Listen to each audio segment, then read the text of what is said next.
जंग के बीच यूक्रेन में हुई भारतीय प्रधानमंत्री नरेंद्र मोदी की एंट्री। क्या रूस और यूक्रेन के बीच जंग अब होगी खत्म? क्या रूस के बाद यूक्रेन में शांति बहाली की अपील का होगा कोई असर? क्या पीएम मोदी युद्ध को रुकवाकर हो जाएंगे अपने मिशन में कामयाब? नमस्कार, मैं हूं नकुल। ढेरों सवालों के जवाब तलाशती प्रधानमंत्री नरेंद्र मोदी की यूक्रेन यात्रा शुरू हो चुकी है।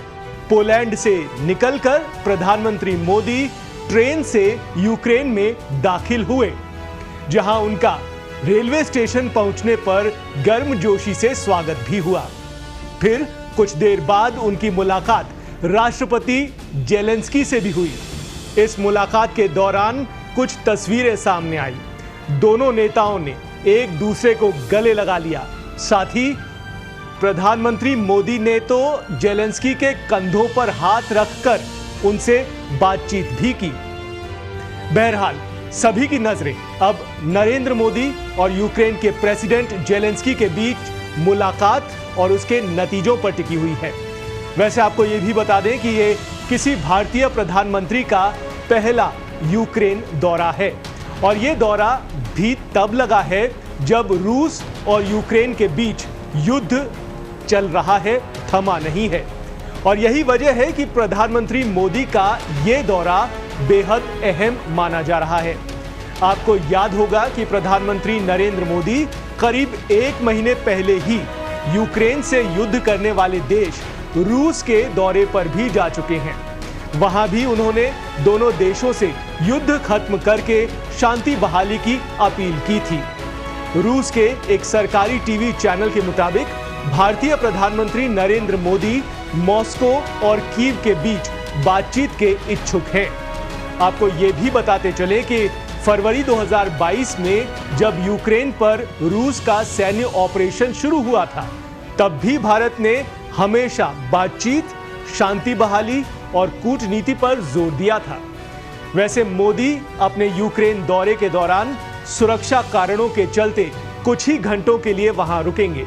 ये पहली बार नहीं है जब प्रधानमंत्री नरेंद्र मोदी और यूक्रेन के प्रेसिडेंट जेलेंस्की की मुलाकात या बातचीत होगी। इससे पहले ये दोनों नेता जून महीने में एक शांति शिखर सम्मेलन के दौरान मिले थे। बहरहाल बातचीत का नतीजा क्या होगा, ये देखना दिलचस्प होगा। लेकिन प्रधानमंत्री नरेंद्र मोदी के दौरे को लेकर यूक्रेन में रहने वाले लोग बेहद खुश हैं, उत्साहित हैं। क्या कहते हैं यूक्रेन में रहने वाले भारतीय लोग, आइए सुनते हैं उन्हीं की ज़बानी। जी बिल्कुल, मैं गुजरात से हूँ, तो उन्होंने शेक हैंड किया और मैंने सिर्फ इतने लोग थे तो इतना तो टाइम नहीं दिया, बट मैंने पूछा केम छो साहब, तो उन्होंने बोला मजा में पहला। सो बहुत अच्छा लगा, बहुत प्यार से सबको मिले। 10 घंटे के इतने जर्नी के बाद भी वो इतने फ्रेश थे, इतने एनर्जी थे, तो बहुत अच्छा लगा sir. To see Prime Minister that near to you, it's a great experience, and to see such a leader in our country where we have been residing, it's the first time. It's my first experience to see the Prime Minister of India that closely. I had an opportunity to shake hands with him, just to hold his hands. It was a great experience. Whatever I can say, it's a great experience. सबसे पहले ये बहुत ही अच्छा लगा और फख्र की बात है कि इंडियन प्राइम मिनिस्टर यूक्रेन की राजधानी कीव में आए और हम उनसे इतने क्लोजली, इतने नज़दीक से उनसे मिले।